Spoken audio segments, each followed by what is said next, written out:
मेरे YouTube channel maths topper at home by Gaurav sir. मैं उम्मीद करता हूँ जो मैंने क्लास 12 की लास्ट डाली थी आपको पसंद आई होगी। स्टूडेंट्स, लास्ट वीडियो हमने क्या किया था, अपने चैप्टर सेकंड को कंप्लीट कर लिया था। आज हमें चैप्टर थर्ड को स्टार्ट करना है, तो आइए इसी के साथ अपनी वीडियो को स्टार्ट करते हैं।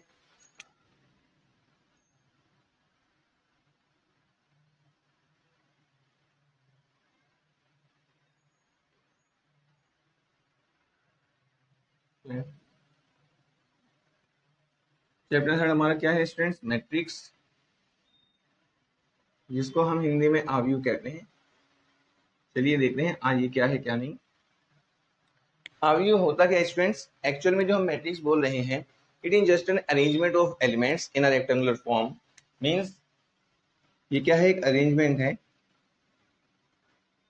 Arrangement of elements. ठीक है स्टूडेंट्स, ये हमारा क्या है? अरेंजमेंट है। किस रूप का? किसका? एलिमेंट्स का। और क्या है? रेक्टेंगुलर फॉर्म में होता है। इसकी नोटेशन क्या है स्टूडेंट्स?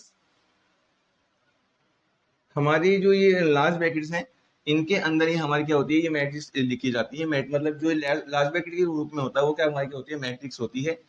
फॉर एग्जाम्पल जैसे मैंने यहाँ लिख दिया है 3, ये हमारा 4, यहाँ 5, यहाँ कुछ 6, तो ये हमारी क्या है? मैट्रिक्स है। ठीक है स्टूडेंट्स, चलिए अब सेकंड चीज क्या आती है students? Order of A matrix. Order of a matrix.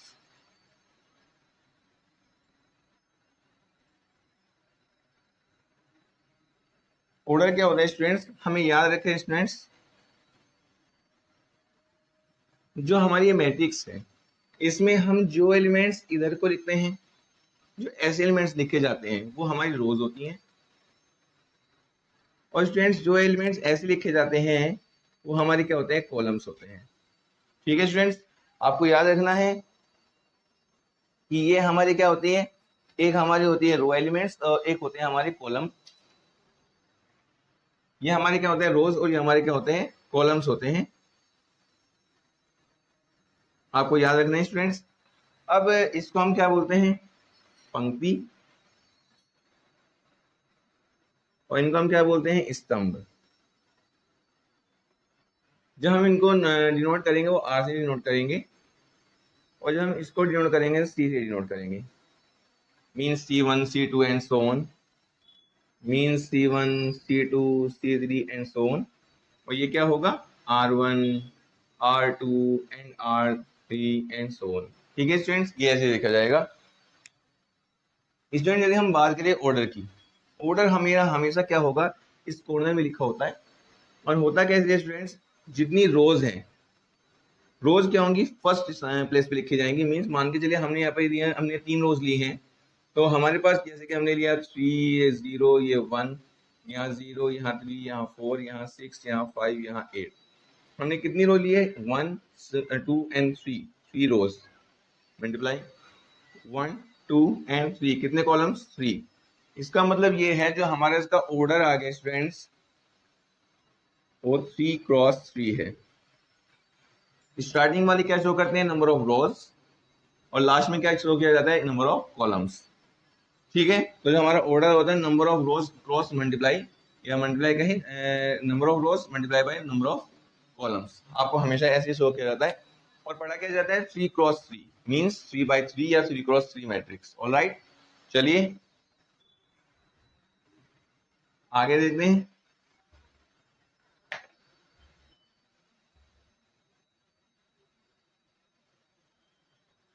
देखिए स्टूडेंट्स, जो हम अब हमारी क्या करते हैं, हम कुछ बेसिक चीजें देखते हैं, स्टैंडर्ड वो देखते हैं। स्टैंडर्ड फॉर्म और नोटेशन। एक्चुअल में ये ऐसा कुछ हमारे पास ऐसा नहीं है, लेकिन मैं फिर भी आपको इसे समझाने की कोशिश करूंगा। फर्स्ट, यदि हम 2 क्रॉस 2 की बात करें, 2 क्रॉस 2 मैट्रिक्स, और हम सेकंड बात करेंगे 3 क्रॉस 3 मैट्रिक्स, और देखा जाए फिर हम चाहे तो हम so and so on 4 by 4 and 5 by 5 ऐसे हम बात कर सकते हैं। और ये हमने इक्वल किया है, कुछ और भी हम ले सकते हैं, कुछ हम ऐसा बात कर सकते हैं जैसे कि हमने बात की 3 क्रॉस 4 मैट्रिक्स, एनीथिंग एल्स। कहने का मतलब ये है, यहाँ तो हमने number of rose number of columns equal रखे हैं, यहाँ हमने क्या किया, अलग कर लिया। तो मैं इन सबकी बात करने वाला हूँ। Students, two by two matrix का मतलब ये है, यदि कोई आपसे ये पूछेगा कि ऑर्डर क्या है, ऑर्डर बताते समय आप क्या बताएंगे, 2 by 2 या फिर 2 × 2। लेकिन इसका मतलब यह है कि 2 रोज है 2 कॉलम्स है। लेकिन यदि आपसे कोई ये पूछ ले कि ओवरऑल एलिमेंट्स कितने हैं, तो आप इन दोनों के मल्टीप्लाई करके बताओगे, 2 2 जा 4, जैसे इसमें 3 3 जा 9, इसमें 3 हो जा 12। ठीक है स्टूडेंट्स, चलिए यदि मैं इसकी बात करूँ, इसने कहा इसमें 4 एलिमेंट्स है, तो 2 ही रो है 2 ही कॉलम है, तो कुछ ऐसे रहा होगा जैसे मैंने यहाँ लिख दिया 1 2 और यहाँ 4 5, ये हमारी 2 by 2 मैट्रिक्स है। लेकिन जो मैंने यहाँ स्टैंडर्ड फॉर्म और नोटेशन लिखा है वो एक्चुअल में है क्या, स्टूडेंट जो ये होती है ये किस फॉर्म में होती है, ध्यान से देखिएगा। आपने कहा है कि ये हमारी फर्स्ट रो है, ये फर्स्ट रो है और ये फर्स्ट कॉलम है, तो जिसका ये पहला एलिमेंट होता है इसको हम A11 कहते हैं। ठीक है, क्योंकि फर्स्ट रो का और फर्स्ट कॉलम का एलिमेंट है ये क्या है, ये यदि मैं इसकी बात करूंगा ये फर्स्ट रो में और सेकंड कॉलम में है, तो फर्स्ट रो मतलब A1 और 2 सेकंड कॉलम। मींस जो स्टार्टिंग में इनिशियल होता है वो रो को शो करेगा और जो लास्ट इनिशियल होगा वो कॉलम को शो करेगा। तो ये क्या बन जाएगा, A21 और ये क्या बन जाएगा, A22। ठीक है स्टूडेंट्स, तो ये है वो स्टैंडर्ड नोटेशन जो आपसे कह रहा था मैं। चलिए यदि मैं 3 की बात करूंगा तो इसमें क्या होगा, यहाँ आएगा A11, यहाँ A12, यहाँ A13, यहाँ आएगा A21, यहाँ A22, यहाँ A23, यहाँ A31, यहाँ A32 और यहाँ A33, कुछ ऐसा। अब हम बात करते हैं 3/4 की, इसमें ऐसा अलग कुछ नहीं होगा, होगा सेम ही। 4/3 कुछ भी आगे भी हो उससे कोई, इसका मतलब है 3 रो होगी, रो है 3 होगी, लेकिन कॉलम कितने हैं, 4, मतलब 1 2 3 4, means A1 1, A1 2, A1 3, A1 4, क्योंकि कॉलम लास्ट वाला शो किया जाता है। ठीक है, ये A2 1, A2 2, A2 3, A2 4, ठीक है, A3 1, A3 2, A3 3 और A3 4, 3/4 है। आपको ये याद रखना है, मतलब कि यदि मुझसे ये कहे किसी भी एलिमेंट पे हाथ रख दे तो हमें ये कहना, ये पहचानना हो कि कौन सा एलिमेंट है, तो आपको ये देखना होगा ये कौन सी रो में है और कौन से कॉलम में है, वही उसका नाम होगा। स्टार्टिंग में जो इनिशियल लिखा जाता है वो रो को शो करता है, और जो लास्ट में इनिशियल लिखा जाता है वो कॉलम को शो करता है। जैसे कि यहाँ लिखा है A2, इसका मतलब ये दूसरी रो में तीसरा एलिमेंट है। ठीक है, या दूसरी रो और तीसरे कॉलम का एलिमेंट है, ऐसे आपको याद रखना है। ठीक है, चलिए आगे बढ़ते हैं। ये मतलब बेसिकली हम ये मानते हैं, भले हमने स्टैंडर्ड मैट्रिक्स को A नाम दिया है, B नाम दिया है, C नाम दिया है, जो भी हम नाम दिए, लेकिन मतलब बेसिकली हम स्टैंडर्ड रूप में यही इन चीजों को मानेंगे। ठीक है जी, चलिए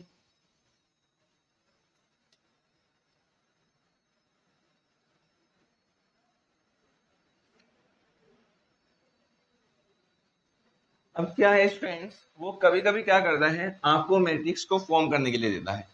मींस यदि मैंने कुछ आपको ऐसे लिखा है AIJ, सपोज करो मैंने ये वर्ड यूज किया है, AIJ का मतलब क्या है, AIJ का मतलब यदि मैंने वर्ड यूज किया है, मतलब उसने कुछ ऐसे लिख के दे दिया, ऐसी नोटेशन दी है, मान के चलिए कुछ ऐसा लिखा है A=। अब इसका मतलब है क्या स्टूडेंट्स, इसका मतलब ये है कि हमारे पास जो रोज है वो कितनी है, 2 है, जो कॉलम्स है वो कितने हैं, 3 है। और इसका मतलब वही है जो मैं कहना चाह रहा था, मतलब मेरी जो रोज है वो 2 हैं, 1 2, कॉलम्स 3 है, मतलब कि ये A11, ये A12, ये A13, ये A21, A22 और A23। इसका मतलब ये है, जब भी हमें मैट्रिक्स मतलब बनानी पड़ेगी तो हमें A11 का वैल्यू चाहिए। A11 का मतलब क्या है स्टूडेंट्स, कि मैंने I की जगह भी 1 का यूज किया है और J की जगह 1 का यूज किया, राइट। A12 का मतलब क्या है, I की जगह 1 का यूज करना है और J की जगह 2 का यूज करना है। ऐसे आपको इन वैल्यूज को कैलकुलेट करना होगा और अपनी इस मैट्रिक्स में रखना होगा। ठीक है, लार्ज ब्रैकेट के अंदर। तो यदि आप ऐसा करते हो तो आपकी क्या बन जाएगी, मैट्रिक्स फॉर्म हो जाएगी। ठीक है स्टूडेंट्स, चलिए आगे बढ़ते हैं।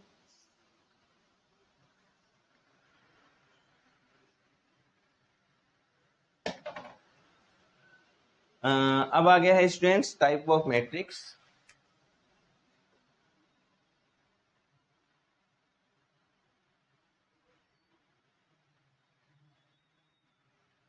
चलिए टाइप्स की बात करते हैं।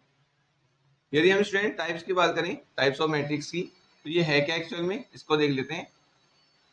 एक्चुअल में स्टूडेंट जो टाइप ऑफ मैट्रिक्स है, ये हमारे पास जो मैट्रिक्स है कई तरीके की हो सकती है। फर्स्ट रो मैट्रिक्स,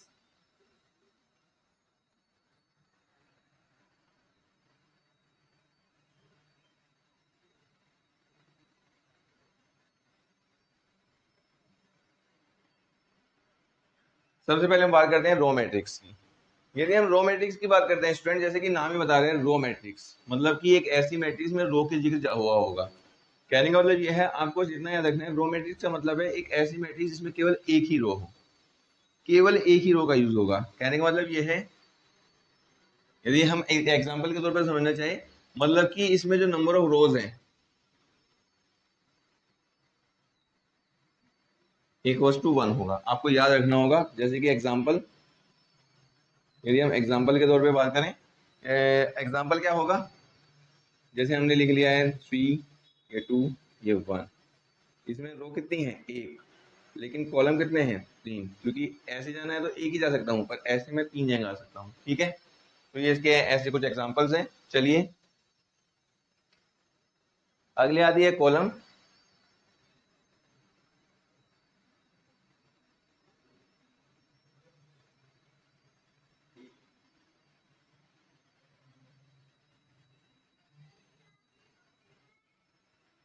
अगले आती है कॉलम मैट्रिक्स।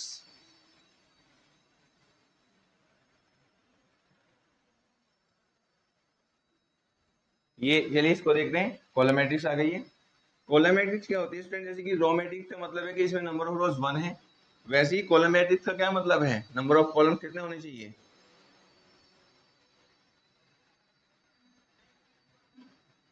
1। फिर से वही एग्जाम्पल, जैसे कि ये, इसमें रोज कितनी है, 1 2 3, लेकिन कॉलम कितना है, 1। ठीक है स्टूडेंट्स, चलिए तीसरा जीरो मैट्रिक्स।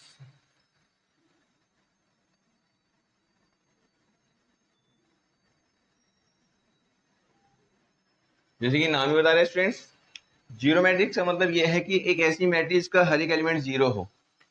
मींस वो कैसी भी हो सकती है, जैसे कि मैंने ये लिया, ये 2 by 2 की है, जिसका हर एक एलिमेंट जीरो हो। इसका मतलब ये है, in other word, each element equals to 0। ठीक है स्टूडेंट्स, चलिए आगे बढ़ते हैं।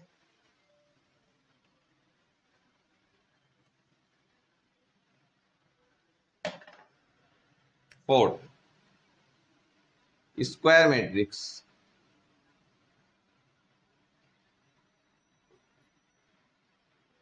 स्क्वायर मैट्रिक्स का मतलब ये होता है स्टूडेंट, जिसमें नंबर ऑफ रोज और नंबर ऑफ कॉलम्स इक्वल हो जाए।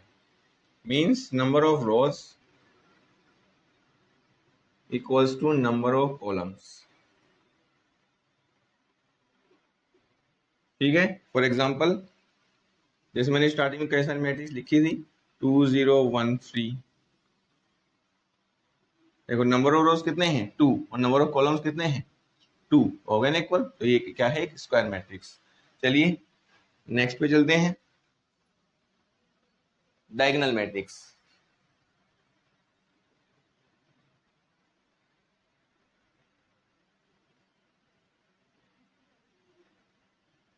चलिए स्टूडेंट्स, देखिए स्टूडेंट्स, जैसे कि नाम ही बता रहे हैं डायगोनल। डायगोनल, अब वर्ड ये आएगा, डायगोनल क्या होता है, मैट्रिक्स के अंदर डायगोनल क्या है, देखिए इसको देख लेते हैं। जैसे कि स्टूडेंट्स, हमने कोई भी, सबसे पहली बात स्क्वायर मैट्रिक्स की बात करेंगे, जब भी हम डायगोनल की बात करेंगे तो स्क्वायर मैट्रिक्स की हम बात कर रहे हैं। यदि हम अपनी डायगोनल की बात करें, तो एक स्क्वायर मैट्रिक्स के अंदर जो ये होते हैं, जो हमारे ये जो ऐसे एलिमेंट्स होंगे और जो ऐसे एलिमेंट्स होते हैं, वैसे दोनों ही डायगोनल होते हैं, लेकिन जो हमारा प्रिंसिपल या फिर मेन डायगोनल होता है वो ऐसे वाला होता है। तो हमारे जो ये इस रो में जो एलिमेंट्स होते हैं उनको हम डायगोनल के वाले एलिमेंट्स बोलते हैं। अब इसने कहा है डायगोनल मैट्रिक्स, मतलब कि एक ऐसी मैट्रिक्स जिसमें केवल डायगोनल एलिमेंट्स ही नॉन जीरो हो, या मैं ये कह सकता हूं कि डायगोनल एलिमेंट्स को छोड़ के बाकी सारे एलिमेंट्स जीरो हो। डायगोनल एलिमेंट्स जो होंगे सारे जीरो नहीं हो सकते, मैंने ये नहीं कहा है कि कोई जीरो नहीं हो सकता डायगोनल एलिमेंट पे, लेकिन जो डायगोनल एलिमेंट है वो क्या होंगे, उसमें कम क्या होंगे, नॉन जीरो होंगे, तो बाकी सब क्या होंगे, zero.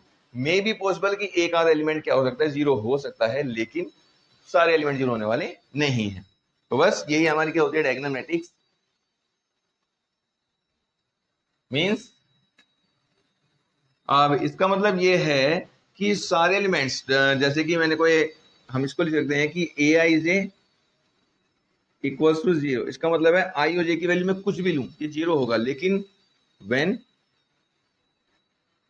I is not equals to J. अब मुझे एक बात बताइए स्टूडेंट्स, यदि मैं डायगोनल एलिमेंट्स की बात करता हूं, हमेशा याद रखिएगा डायगोनल एलिमेंट्स जो होते हैं ना, वो क्या होता है, डायगोनल एलिमेंट्स का मतलब होता है, जैसे कि यहां मैं इसकी बात करूं तो ये होगा A11, ये वाला क्या होगा A22, अगला क्या आएगा A33, अगला क्या आएगा A44। डायगोनल एलिमेंट हमेशा इक्वलिटी रखते हैं।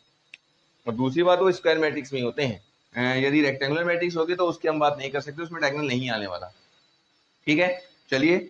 और इसने हमने लिखा कैसे है कि ए आई जी सारे जीरो होंगे, कब, जब I is not equal to zero. अभी अभी मैंने आपको बोला कि डायगोनल एलिमेंट कैसे होते हैं, A11 A22 A33, मतलब इक्वल वाले। और मैं यहाँ क्या कह रहा हूँ कि जब नॉन इक्वल हो तब क्या होते हैं, जीरो। समझ गए? इसका मतलब यह है कि डायगोनल वाले ही एलिमेंट केवल नॉन जीरो है, बाकी सारे कैसे हैं, जीरो। फॉर एग्जाम्पल जैसे मैंने लिखा 3 0 0 0 4 0 0 3 0 एंड 7, कुछ ये देखिए मैंने डायगोनल एलिमेंट नॉन जीरो रखे हैं, बाकी सारे कैसे रखे हैं, जीरो। तो ये हमारी कैसी है, डायगोनल मैट्रिक्स। चलिए आगे बढ़ते हैं, स्केलर मैट्रिक्स।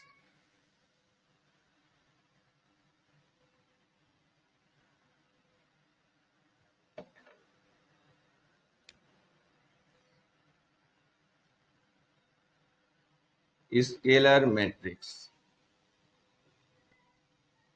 ठीक है स्टूडेंट्स। स्केलर मैट्रिक्स क्या होती है स्टूडेंट्स, जैसे मैंने आपसे डायगोनल मैट्रिक्स में ये कहा कि डायगोनल एलिमेंट्स को छोड़कर बाकी सारे एलिमेंट जीरो होते हैं, सेम एज जो हमारी स्केलर मैट्रिक्स होती है उसमें क्या होता है, डायगोनल एलिमेंट्स को छोड़ के बाकी सारे एलिमेंट तो जीरो होंगे, लेकिन जो हमारे डायगोनल एलिमेंट्स होंगे वो सारे के सारे क्या होंगे, इक्वल होंगे।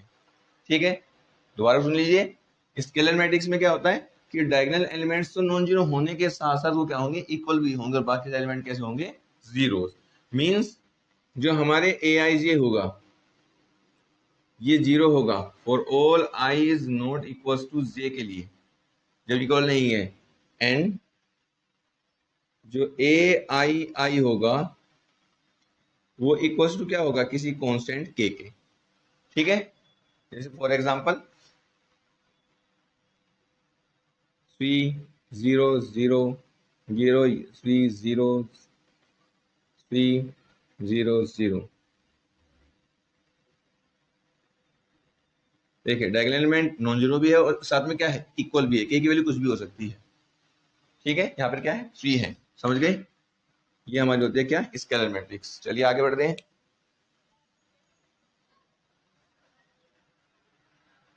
अगली है यूनिट मैट्रिक्स।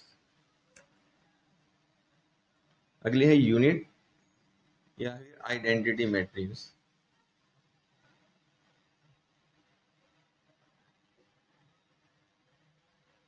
ये भी स्टूडेंट्स आपको याद रखना है। आइडेंटिटी मैट्रिक्स में क्या होता है, यहां मैंने आपसे कहा कि डायगोनल एलिमेंट्स नॉन जीरो होंगे, वो सारे इक्वल होंगे, लेकिन आइडेंटिटी मैट्रिक्स में क्या होता है, डायगोनल एलिमेंट सारे नॉन जीरो होने के साथ साथ सारे के सारे एक होंगे, मतलब one. Means A I J equal to zero होगा for all I is not equal to J के लिए, और जो ए आई आई होगा वो इक्वल टू होगा वन। ठीक है, सभी आई के लिए ध्यान रखिएगा। जो ए आई होगा वो होगा इक्वल टू वन, मतलब सारे वन होंगे, और जो ए आई जो इक्वल नहीं है वो क्या होंगे, जीरो होंगे। मतलब एग्जांपल जैसे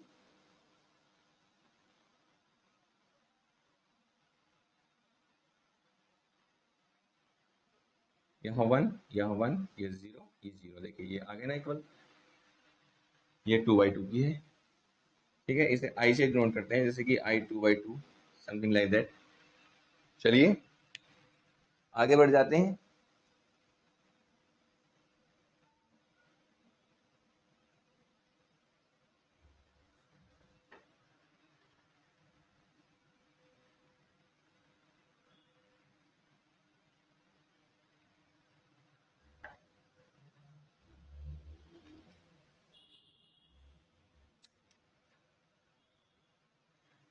चलिए स्टूडेंट्स, उसके बाद क्या है स्टूडेंट्स, अब हमारे पास इसमें कुछ और बेसिक प्रॉपर्टीज आ जाती हैं, उनको हम देख लेते हैं।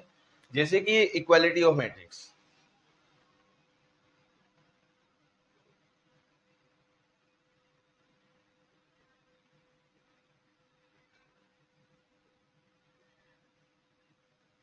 यदि हम इक्वालिटी की बात करें कि दो मैट्रिक्स इक्वल होंगी तो क्या होगा, आपको याद रखना है स्टूडेंट्स, जो मैट्रिक्स है ये एक क्या होता है, ये एक नंबर नहीं है, ये एक अरेंजमेंट है। मतलब कि आप इसको किसी के इक्वल कह रहे हो तो तब भी आपकी ये कंडीशन होगी। जैसे कि फॉर एग्जांपल, मैंने मान के हम एग्जांपल समझ लेते हैं कि जैसे मैंने ये कहा कि एक हमारी मैट्रिक्स है, हमने अपने पास से कोई मैट्रिक्स ले ली ए बी, यहाँ सी और डी, इक्वल लिख दिया है 3 2 4 और 5। ये मैट्रिक्स मैंने इस मैट्रिक्स के बीच में क्या लगाई है, इक्वालिटी लगाई है। दो मैट्रिक्स केवल तभी इक्वल हो सकते हैं स्टूडेंट्स जब उनके करस्पॉन्ड फर्स्ट थिंग उनका ऑर्डर तो सेम हुई।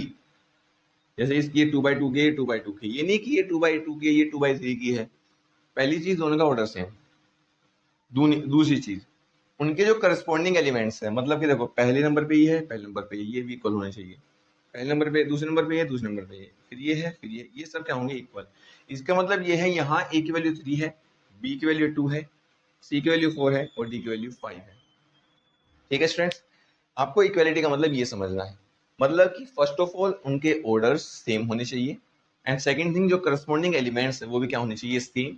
तब वो क्या होते हैं, इक्वल होती है, अदरवाइज वो इक्वल नहीं होती। ठीक है,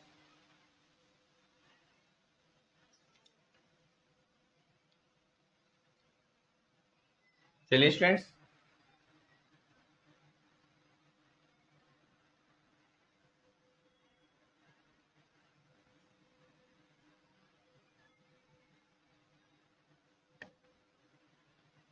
अब क्या है स्टूडेंट्स, हमें सारी की सारी चीजें इन्हीं से मतलब क्या करना है, हमें अपनी सारी चीजों को, इन्हीं जो हमने बेसिक चीजें पढ़ी हैं इनको अच्छे से याद रखना है और इन्हीं को अपनी आगे जो आगे आने वाली एक्सरसाइज है उसमें यूज करना है। अब थोड़ी और आगे जानकारी ले लेते हैं स्टूडेंट्स। अब आती है ऑपरेशंस की बारी।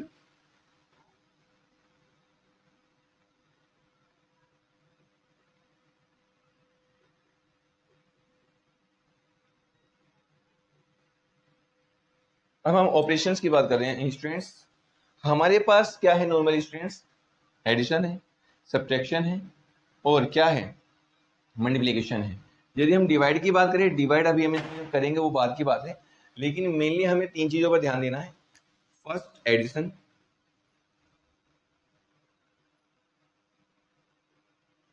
Second subtraction and third what, multiplication.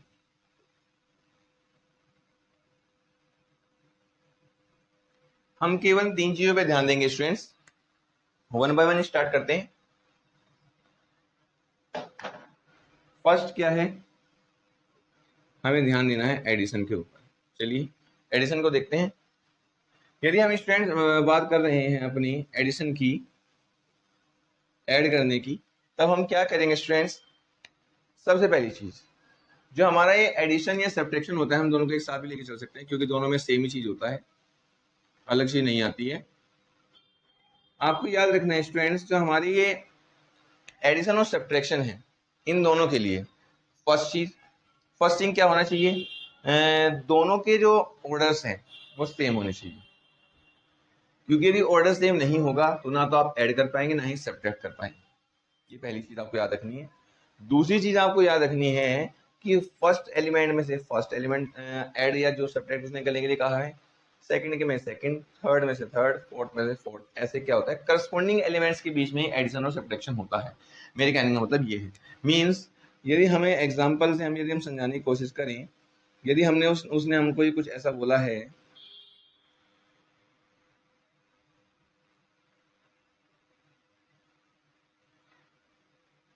कि हम दोनों को ऐड कर दें, तो क्या होगा, देखो पहली चीज हमने क्या देखा, इन दोनों का ऑर्डर सेम है, तो मतलब हम ऐड कर सकते हैं। उसके बाद फर्स्ट जाएगा फर्स्ट के साथ 5, सेकंड जाएगा सेकंड के साथ 4 + 0 4, ये जाएगा इसके साथ 5, 4 + 4 8। सिंपली यदि सब्ट्रैक्शन करना होता तो इसमें से इसको सब्ट्रैक्ट करते, इसमें से इसको करते, इसमें से इसको सब्ट्रैक्ट करते और इसमें से इसको सब्ट्रैक्ट करते। जो एडिशन और सब्ट्रैक्शन होता है वो मतलब कि स्ट्रेट फॉरवर्ड होता है, लेकिन आपको बस सबसे पहली चीज याद रखनी है कि ऑर्डर सेम हो। उसके बाद आप स्ट्रेट क्या मतलब डायरेक्टली क्या कर सकते हैं, ऐड कर सकते हैं और सब्ट्रैक्ट कर सकते हैं करस्पॉन्डिंग एलिमेंट्स को। ठीक है स्टूडेंट्स, चलिए बात करते हैं मल्टीप्लिकेशन की। मल्टीप्लिकेशन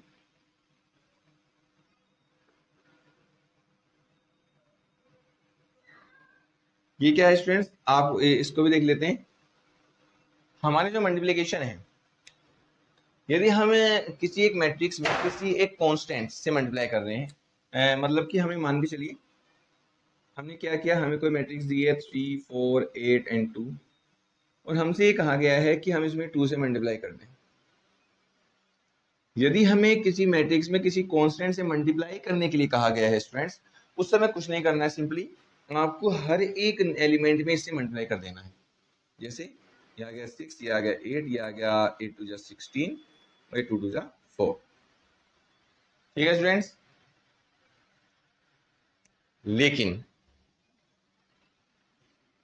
यदि मल्टीप्लिकेशन की बात हुई है दो मैट्रिक्स की, मींस मुझे कोई एक मैट्रिक्स दी गई है ए, जैसे कि 3 4 3 2 1 2, ऑर्डर क्या है 2 क्रॉस 3, और एक दूसरी मैट्रिक्स दी गई है बी,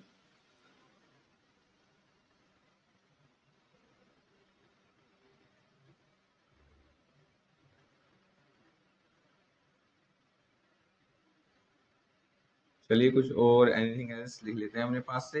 जैसे मैंने लिख लिया है ये,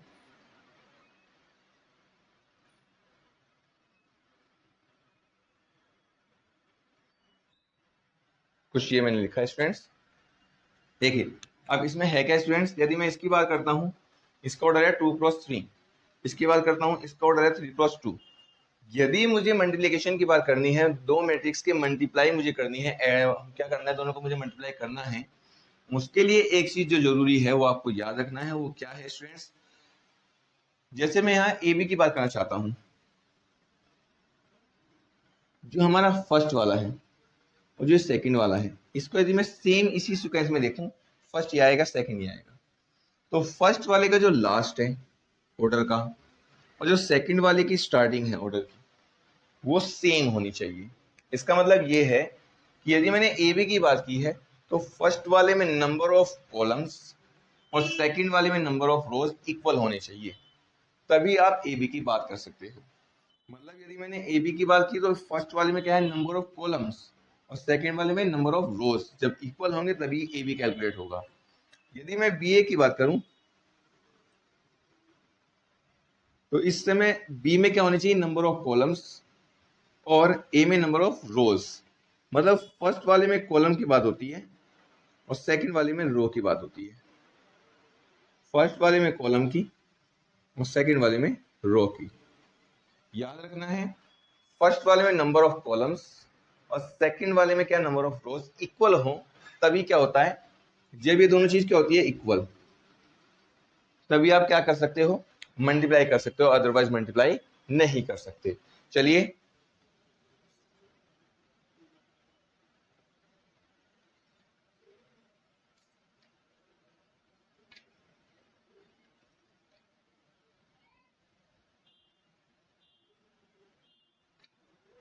चलो एक बार मैं एक मल्टीप्लाई करके दिखाता हूँ कि मल्टीप्लाई होगी कैसे।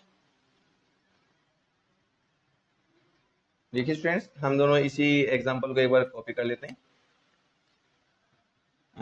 बी की वैल्यू क्या दी है इट इज 204671।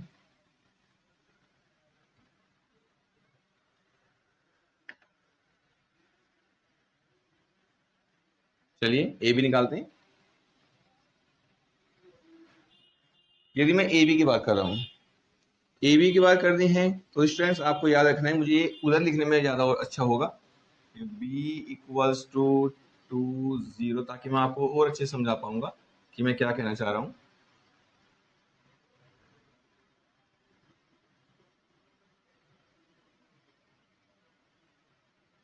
देखिए स्टूडेंट्स, जब ए बी की बात कर रहे हैं तो फर्स्ट में क्या देख रहे हैं, नंबर ऑफ कॉलम्स, सेकंड में नंबर ऑफ रोज इक्वल है।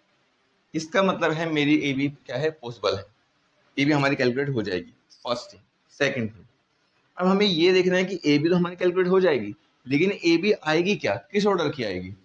तो जो हमारे कॉमन एलिमेंट है स्टूडेंट्स, ये कट जाता है। इधर क्या बचा 2, इधर क्या बचा 2, मतलब जो मेरी मैट्रिक्स आने वाली है वो 2/2 की आने वाली। तो 2/2 का मतलब है ऐसे, यस और नो। चलिए अब ध्यान से देखिए स्टूडेंट्स, यदि हम बात करें चलना कैसे है, फर्स्ट रो में फर्स्ट कॉलम में, इसका मतलब ये है फर्स्ट रो ऐसे जाना है और ये इसमें आना है, ये जाएगा इसके साथ, ये जाएगा इसके साथ, ये जाएगा इसके साथ। फर्स्ट रो फर्स्ट कॉलम, क्योंकि यहाँ क्या होता है A11, first row first column, ध्यान रखिएगा। फर्स्ट रो इसका मतलब है ये जाएगा इसके साथ, 3 2 जा 6, 4 4 जा 16 और 7 1 जा 7। मल्टीप्लाई करने के बाद सबको ऐड किया जाता है, कितना आ गया, यहाँ लिख देते हैं। ठीक है स्टूडेंट्स, ऐसे आपको ऐड करना है, ध्यान से देखिएगा कैसे कर रहे हैं। दोबारा सुन लीजिए, फर्स्ट रो फर्स्ट कॉलम, 3 2 जा 6, 4 4 जा 16, 1 7 जा 7, सबको ऐड किया, यहाँ लिख दिया। और ध्यान देखिएगा, ये A11 की बात आई है, A12 की बात करते हैं, इसका मतलब ये वाला। तो 1 2 का मतलब है फर्स्ट रो सेकंड कॉलम, तो फर्स्ट 3 0 0, 4 6 जा और 1 1, कितना आ गया 25, ये 29 आया था, ये 25, देखो 3 0 0, 4 6 जा, ठीक है, ये आ गया 25। अब आएगा A21 की बात। A21 का क्या मतलब है students, second row first column, second row means ये 3 2 जा 6, 2 4 जा 8, 2 4 जा 8 और ये 7 2 जा 14। तो बात लिए सेकंड रो फर्स्ट कॉलम, 3 2 जा 6, 2 4 जा 8, 2 7 जा 14, कितना आ गया,